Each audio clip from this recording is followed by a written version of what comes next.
Lovely to see you. You know, it's almost serendipity because our names are so similar. And you both are having a face-off also in the show. But Charlie and Charles, I was like, for a moment, I was a little confused. It is confusing. So, but I'm going to ask you, you know, the fact is you didn't know you were, you know, to play Sauron, just like the rest of the people in the, on the Middle Earth. What was that like? It was crazy. I didn't know when I was auditioning, and then I filmed the first 2 episodes and I still didn't know.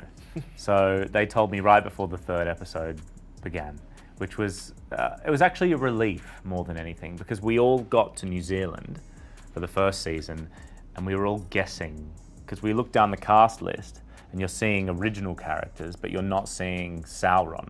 And we know that Sauron is the villain of this time period. Yeah. So we were all guessing where he might be hiding. And Halbrand was definitely a suspect. So I was relieved when they finally told me Halbrand is Sauron, because it just meant that I could focus on all the work and not all the speculation. Did they then say to you, but don't tell it, when they told you? Did they say, don't tell anyone? Yeah, I think they said... The best kept secret, literally real and real. Yeah. I think people slowly started to find out, though, amongst the cast. Yeah, yeah. I don't know how. So, I mean, putting the good into being really bad, what was that one thing that you picked up about him that you knew that I'm going to play up on this aspect? I think his desire for control and order. Yeah. That's the thing above all else that he seeks. He seeks to heal Middle-earth. And that's kind of the whole character to me. I mean, it's not the whole character, but the core of the character. Yeah. And I just thought if I can focus everything on healing Middle-earth and me thinking it's for the good of everyone else, then I have something to hang on to amidst all his reputation, I guess, for being incredibly evil. You thought he was your, you know, partner. Savior. Savior. Well, that's how he presents himself to me, as my savior, literally. Yeah. In a religious sense. You know, you're the one who actually is now the central protagonist who's really got very sadly manipulated. But what was it like coming back to visiting him? And also, what's this journey been like with this universe that they've created? It was, firstly, it was Charlie and I both knew that this storyline was going to be our storyline in season 2. So we were both very much looking forward to that, because we both feel very pleased to be the ones who are putting it on screen for the first time in any adaptation. So that was really exciting. We knew that from the beginning that we would be doing that. So season 1, once season 1 ended, I just really wanted to start season 2 again. And I don't know how long the gap was between 1 and 2.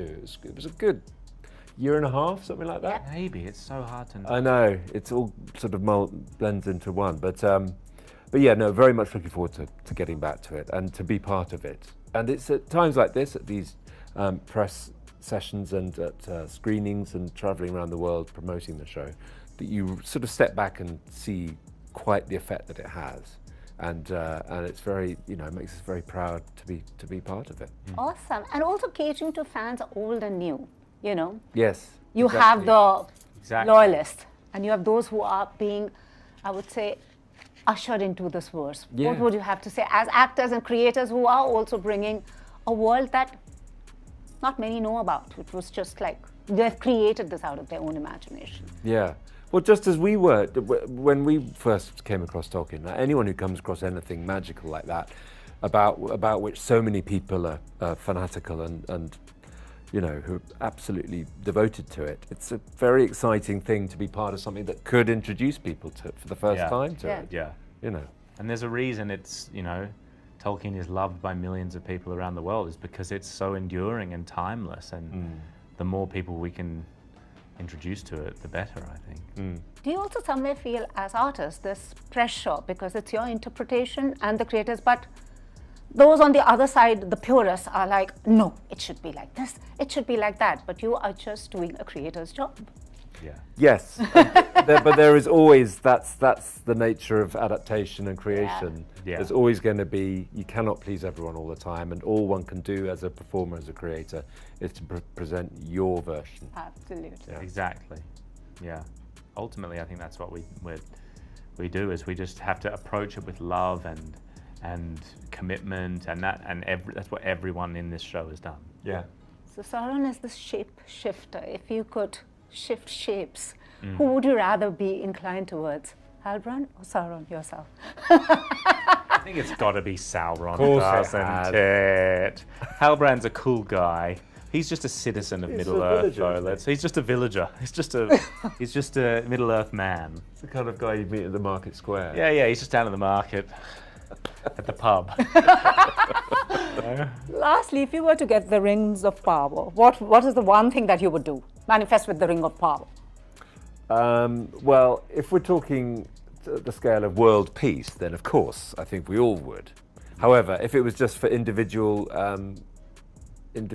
gain, I would probably choose. Well, I would probably choose invisibility, but then we also had flying. Yeah, flying I think is hard to beat. Yeah, flying would be great. I get that. And you had your avocado thing as well. Yeah. You don't get avocados? Well, I thought it could produce not avocados, but like smashed avocado, that you have on toast.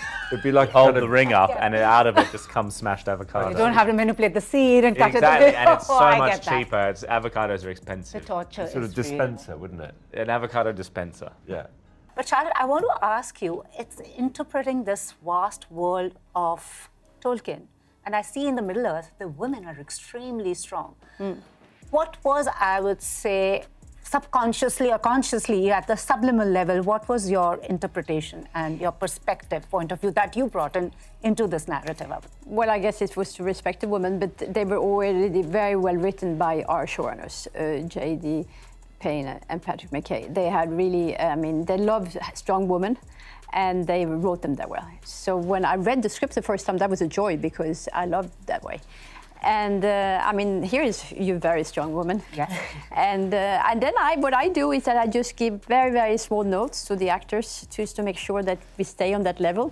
So I remember, we spoke about that earlier, I remember saying to Cynthia when she discovered that she was blind in season 1, that the most important that she doesn't feel sorry for herself because she's a strong woman. Because she could have cried at that moment. Absolutely. And it would have made sense, but we decided that she would not cry, that she would just remain very, very dignified, very sitting on her horse and not showing any feelings because she was strong.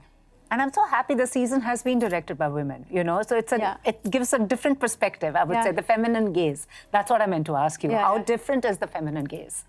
I don't know. It's like, I feel like we're all directors because people say, how could you, the fact that 3 women get trusted with this huge budget, I always say, why not? Why wouldn't we be able to, Absolutely. right? We might have a female president soon, so look at Mexico as a female president. Yes, of course. So why not, Of right? course.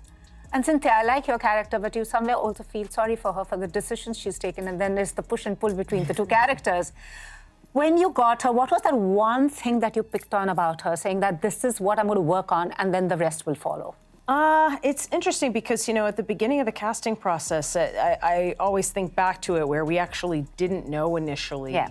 When I was auditioning, I didn't know what the journey of this character was ultimately going to be. And then when I did find out, she existed in Tolkien's lore, but then the showrunners were going to sort of fill in the blanks, as it were. And I, too, had some room to kind of interpret and think about things. And I think for me, like, one of the biggest challenges was this blindness aspect of things, because obviously, we're in a fantasy world, so I think there is some room to sort of consider how what the reality of that is within the context of this story. But I just wanted to make sure that Miriel never appeared diminished in the sense that she's, flailing around. I felt like here's a woman who is assured in certain ways and then uncertain in others. But I didn't want that to manifest by her kind of fumbling and really being weakened and disabled. That was never my take.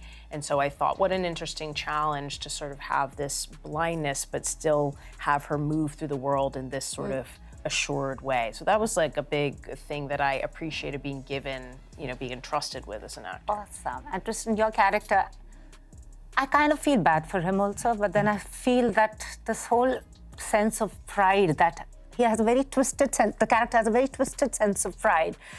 And, what was that like? Because maneuvering this character, because somewhere you feel bad for what he's been through, but then his whole... Yes. Yes, it's a very interesting conversation to have, which could I mean, you could spend all day talking about it, but I think as well that he typifies a people that have had to overcome nature. Yeah. And have had to ask themselves very hard questions. I don't think they've had the answers yet, but they have definitely become very disenchanted over many generations, and it's coming to a head with him. I think he's got a lot to... everything that Muriel has done up until now, I think he's got to answer for. I think as well to the people of Numenor. So there's a lot of responsibility and accountability and things that he didn't do. I mean, so he's showed some impulse control, and yet, by proxy, he has to sort this mess out. So there's a lot of responsibility to this, though. So it's not as cut and dried as, some people say he's Machiavellian, which, of course, Niccolo Machiavelli, that was, he wrote that as a kind of survival guide, didn't he, in very precarious times. So he gets a bad rap as well. So it's, it's a very, I think, a deeply misunderstood character, I think. Totally, I understand the politics of Middle-earth, but I want to ask you, is catering to the old and new fandoms? Because there's that loyal Tolkien fandom. There are also the new ones who are being ushered in. How do you balance that? Also, this is a world that you're ushering in, this new fantasy world. So, what is it like? I think it's always to find like an edge. I mean, like to balance a fine line between everything, and you pay attention to the fan base, to everything that's being said, and then you try to do something that really works, and that's really good. I think you have to serve the story first and foremost. I mean, I think it's easy to be distracted by, what everyone wants it to be or thinks it should be. But I think you have to serve both audiences. So absolutely, we have all of the characters that are known, the Easter eggs for loyalists and fans who know this intimately. But I often think, to be honest, about my mother. My mother watches the show, and my mother has never read the books, and she has never seen the movies.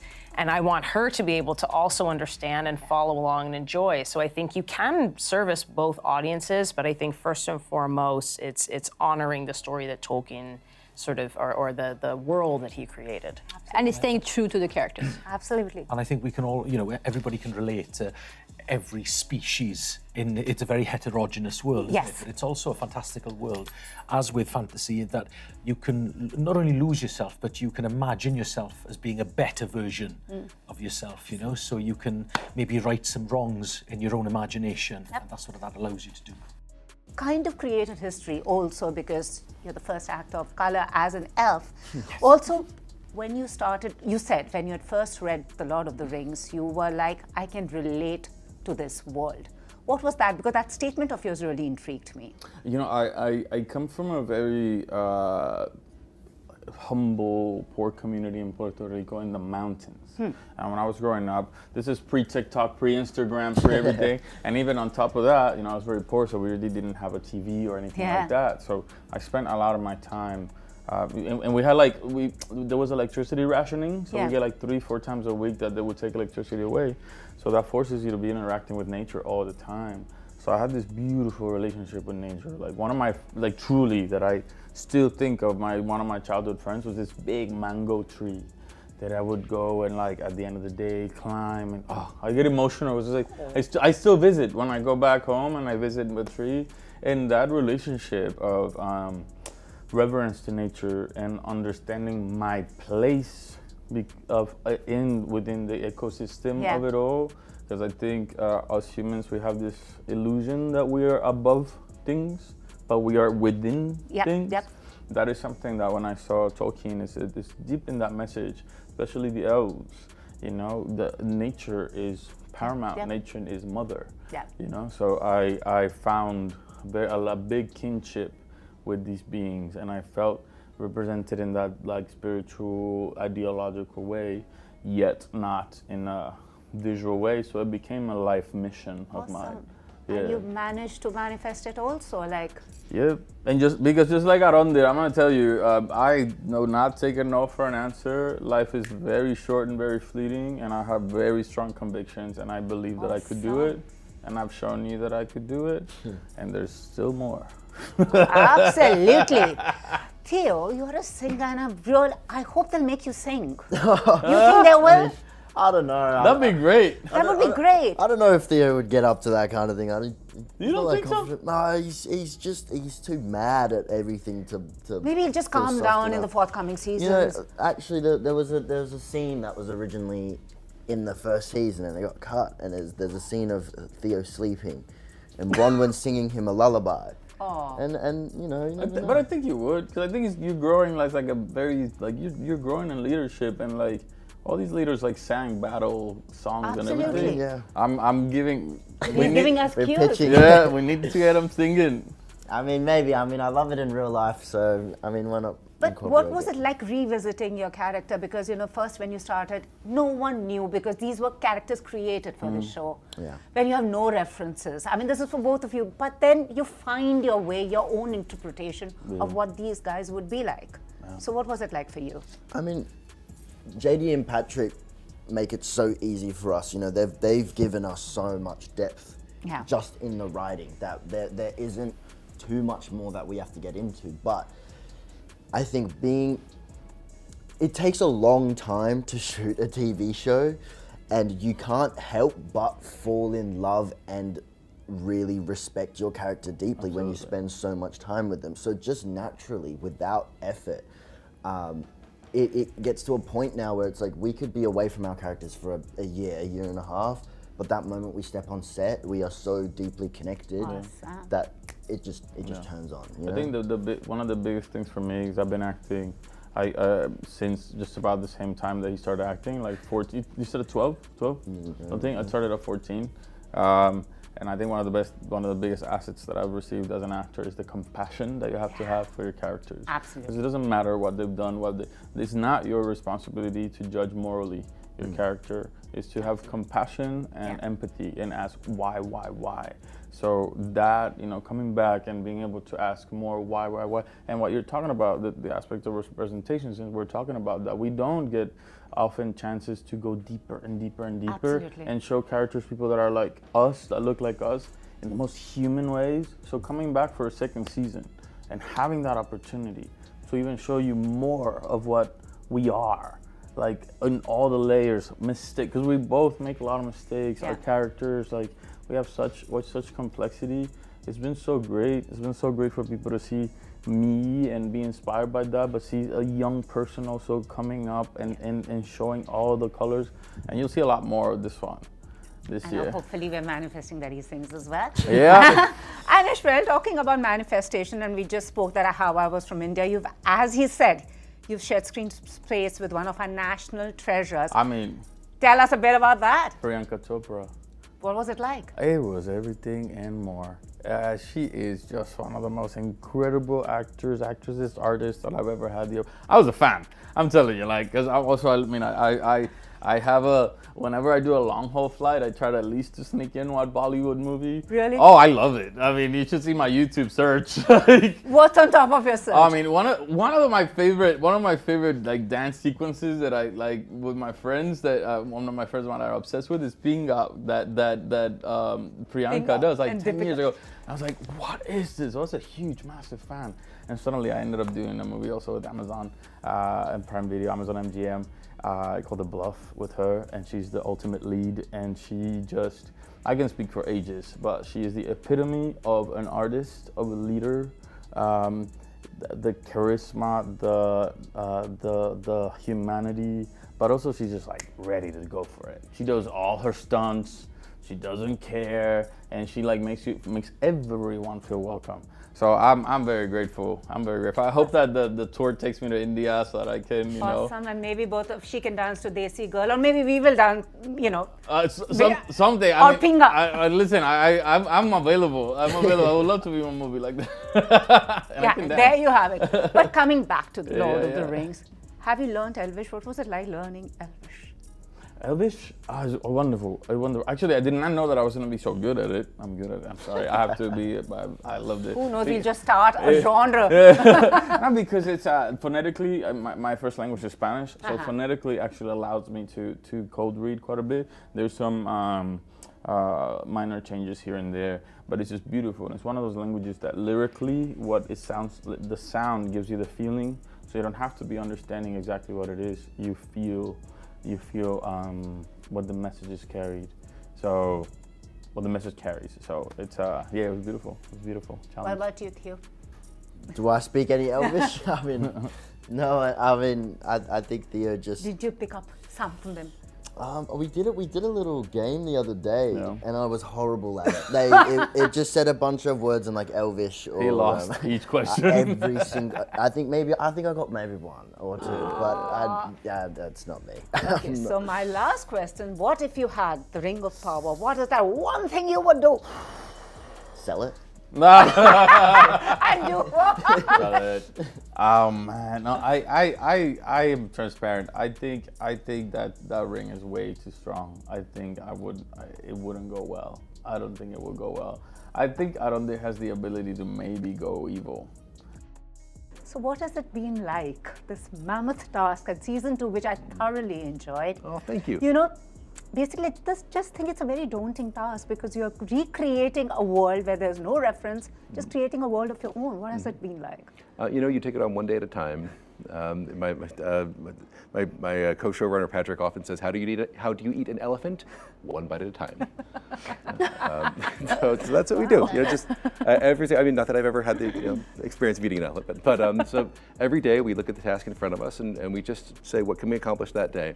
And sometimes it's writing a storyline. Sometimes it's conceiving of a whole arc. Sometimes it's choosing one person in terms of casting. Oftentimes it's many different things that day. But each day is its own challenge, filled with all kinds of different interesting creative opportunities. I'm sure. And Nori and Poppy, I'm going to call you by your screen names. I mean, you were characters that were written for the series.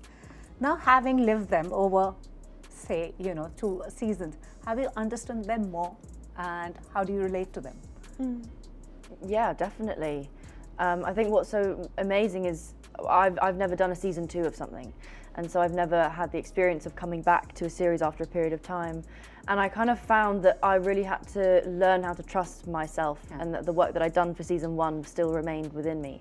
And sort of refinding her and actually realizing that she was still within me somewhere.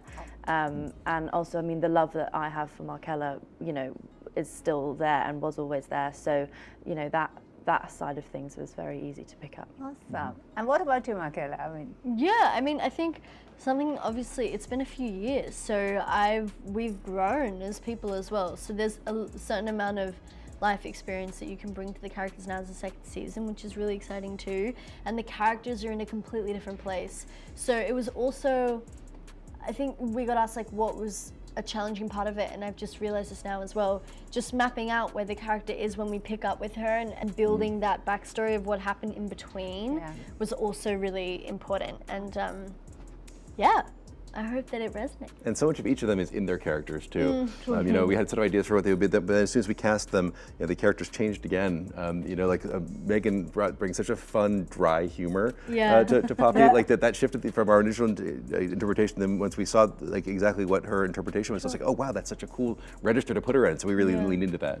I know it's funny that I know you all by your screen names. I'm just talking to everyone hi Theo, hi this. But it's interesting in Tolkien's verse, the women were a little underrepresented, but I find here there's a very strong representation, and you've also got Charlotte on board. Do you think there was a change in perspective in terms of her vision vis-a-vis, say, had you directed it?